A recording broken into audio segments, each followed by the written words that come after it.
মৰমৰ ইউটিউবৰ ফেন্সিসকল সকলোৱে নিশ্চয় ভালে আছে। আজি কেইবাদিনৰ অন্তত পুনৰ ভিডিঅ' কৰিছোঁ। এয়া হৈছে 14 নং হেমলাই গাঁও পঞ্চায়তত কিয়নো মহিলা গোটৰ সমাগম হৈছে হয়তো আপোনালোকক নতুনকৈ নজনালেও হ'ব। আজি ইয়াতে 61টা গোটৰ মহিলাসকল সমাগম হৈছেহি। আনফালে এইখন যে গাড়ীবোৰ লাইন পাতি গৈ আছে জানেনে? অলপ সময় আগতে এইফালে ৰাহুল গান্ধী গৈ আছে, মানে আমাৰ ঘৰ আগেদি ৰাহুল গান্ধী পাৰ হৈ গৈছে। আজি যোৰহাটলৈ ৰাহুল গান্ধী আহিছে, কিন্তু এটা কথা কি জানেনে? ইমানকৈ মহিলাসকল যদি পঞ্চায়ততে ব্যস্ত থাকে, ৰাহুল গান্ধীক চাবলৈ কোনে যাব পাৰোঁ। আৰু ময়োতো আজি পঞ্চায়তে ব্যস্ত হৈ থাকিম আৰু সেয়েহে দেখা নাপাওঁ। ইয়াতে 61টা গোটৰ মহিলাসকল গোট খাইছেহি, যিহেতু অমৃত বৃক্ষৰোপণৰ আঁচনিৰ জৰিয়তে হিমন্ত মামা চৰকাৰে মহিলাসকলক 10,000 টকাকৈ আগবঢ়াইছে। সেয়েহে মহিলাসকলে ইয়াতে আজি ফৰ্ম নিবলৈ আহিছে। ফৰ্মখনৰ জৰিয়তে মহিলাসকলে 10,000কৈ টকা লাভ কৰিব, আৰু সেয়ে আজি ময়ো ইয়াতে উপস্থিত হৈছোঁহি। আৰু হাজাৰ হাজাৰ মহিলাসকল দেখিছেনে বাৰু?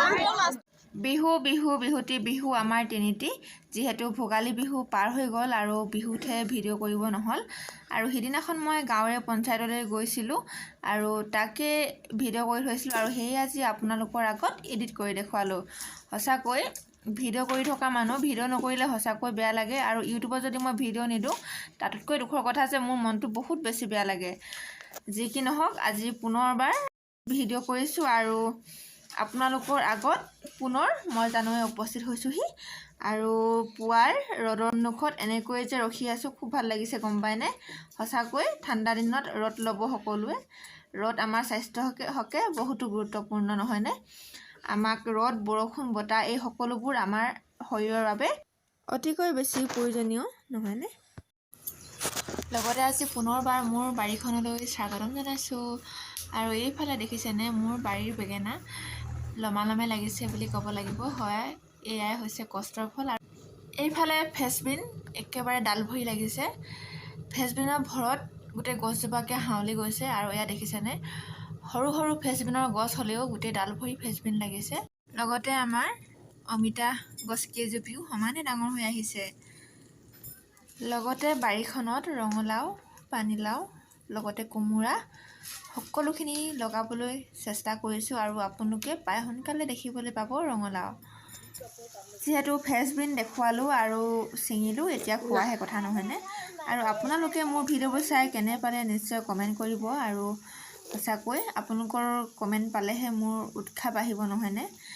আৰু আজি দেখিছেনে ঘৰত ৰাতিপুৱাই সকলো কাম বন আজৰি কৰি অলপ টাউন ফালে ওলাই গ'লোঁ, আৰু টাউনত কিছু বজাৰ কৰিলোঁ। আৰু আমাৰ এইফালে প্ৰায় মেজিক গাড়ী চলে, আৰু আমি আমগুৰি টাউন যাবলৈ হ'লে কেতিয়াবা প্ৰায় মেজিকতে যাওঁ।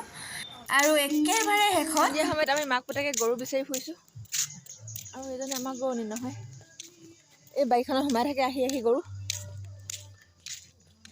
এফালে যাবানে সেইফালে? দাদাহঁতে ন ইফালে গৰু চাই আছোঁ দেই।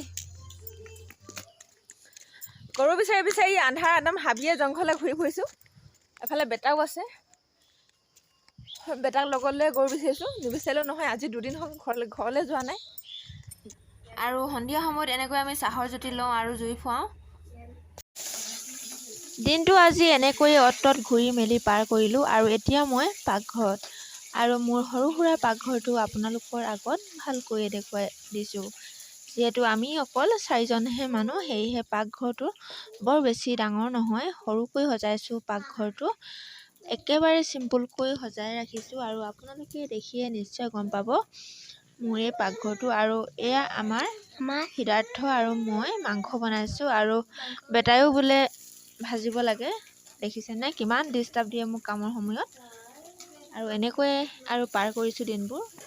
বেটাই মোৰ ওচৰতে বহি কবিতাকে আদি কৰি পদ্য 1, 2, 3, 4 সকলোখিনি মোৰ ওচৰতে পাকঘৰতে চিঞৰি গাই থাকেহি, আৰু ময়ো মাজে মাজে তাক 2 এটা সহায় কৰি দিওঁ। আৰু এনেকৈয়ে মোৰ এইফালে ভাত শাকো হয় আৰু বেটাকো পঢ়োৱা হয়, আৰু এনেকৈয়ে পাৰ কৰোঁ দিনবোৰ, আৰু এনেকৈ অতিবাহিত কৰিছোঁ দিনবোৰ। আৰু এইফালে সিহঁতৰ দুটাৰ খুব ভোক লাগিছে, আৰু আমাৰ ঘৰত মাংস নাখায়, এটা আলু নাখায়, আৰু বহুত খুব বচা বচি কৰে আৰু সিহঁতি, আৰু সেয়েহে সিহঁতক আগতীয়াকৈ ভাতখিনি দি দিছোঁ। আৰু সিহঁতি এতিয়া সোনকালে খাই মেলি আৰু শুবলৈ যাব। আৰু ময়ো ভিডিঅ'টো ইমানতে সামৰণি মাৰিছোঁ আৰু বেছি দীঘলীয়া নকৰোঁ।